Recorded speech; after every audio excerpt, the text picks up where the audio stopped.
और इस बीच एक बड़ी खबर है, एनसीपी पर अधिकार की लड़ाई को लेकर बड़ी अपडेट है। चुनाव आयोग की फुल बेंच सुनवाई करेगी। मुख्य चुनाव आयुक्त के नेतृत्व में सुनवाई होगी। अजीत और शरद पवार की अपील पर सुनवाई। शरद पवार से दस्तावेजों के साथ पेश होने को कहा गया है। अजीत पवार को नोटिस देकर जवाब मांगा जाएगा। दस्तावेज और जवाब दाखिल करने की प्रक्रिया को 4 से 8 हफ्तों का समय देगा चुनाव आयोग।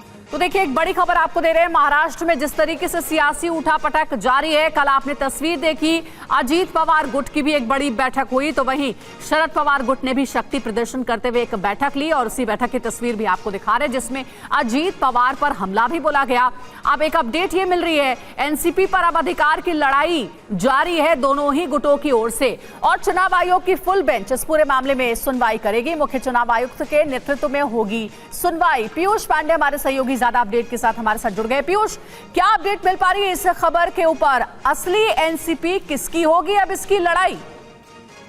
जी अंजलि, देखिए, सबसे अहम बात यह है कि सिंबल कोड जो है उसके तहत चुनाव आयोग इस मामले पर सुनवाई करेगा और चुनाव आयोग की जो फुल बेंच है, यानी कि ईसीआई के नेतृत्व में दोनों ही ईसी भी इस बेंच में शामिल रहेंगे और इस मामले पर सुनवाई में सबसे पहले अजीत पवार की जो याचिका है उस पर नोटिस जारी करते हुए शरद पवार पक्ष से जवाब तलब किया जाएगा और साथ ही शरद पवार पक्ष की ओर से जो ईमेल किया गया है अयोग्यता की कार्रवाई शुरू करने को लेकर के, उस पर भी जवाब तलब किया जाएगा। और इस पूरी प्रक्रिया के लिए करीब 4 से 8 हफ्ते का समय दिया जाएगा दोनों पक्षों को, और इसके बाद दोनों पक्षों के वकील पेश होकर के अपनी अपनी दलीलें पेश करेंगे।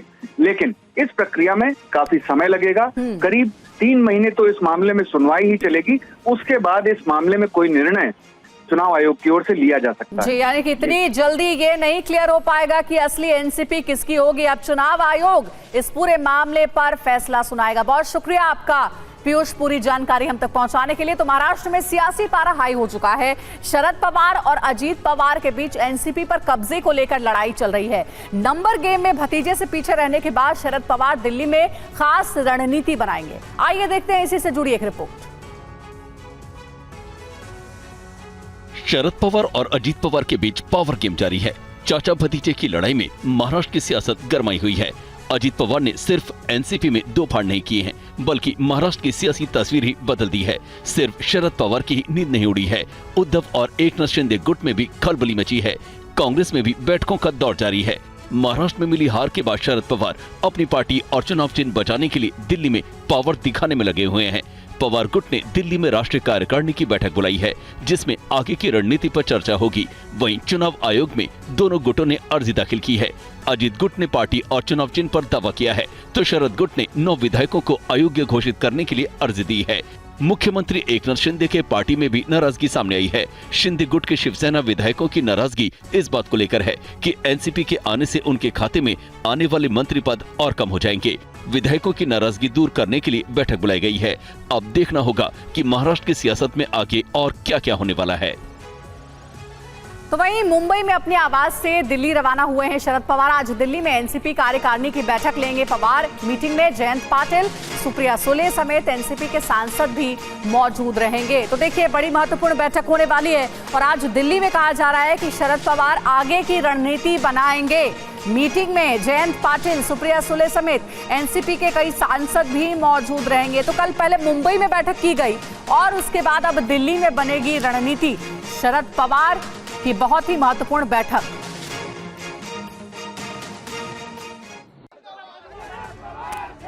महाराष्ट्र की सियासत में भूचाल मचा हुआ है।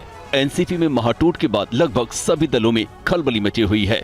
चाचा शरद पवार के पावर को चुनौती देते हुए अजीत पवार खुद पार्टी के अध्यक्ष बन गए हैं। आंकड़ों के अंकगणित में आगे निकलते हुए भतीजे ने अपने खेमे में 32 विधायकों को लाकर ये बता दिया कि अब पार्टी की बागडोर हम ही संभालेंगे। शरद पवार के खेमे में सिर्फ 16 विधायक ही पहुंचे। तुम्ही कधी थांबणार आहात का नाही? तुम्ही आशीर्वाद द्या ना। त्याच्या संदर्भामध्ये आम्हाला वाटतं तुम्ही शतायुष्य व्हावं। भतीजे ने चाचा को रिटायरमेंट की सलाह दी, तो शरद पवार ने भी ऐलान कर दिया कि ये लड़ाई जारी रहेगी। हम ना तो पार्टी छोड़ने वाले हैं, न ही पार्टी के निशान। सगळ्यात मोठा फोटो होता माझा। आज मुंबईमध्ये सुद्धा अनेक ठिकाणी पोस्टर लावली त्याच्यात खुलतून माझा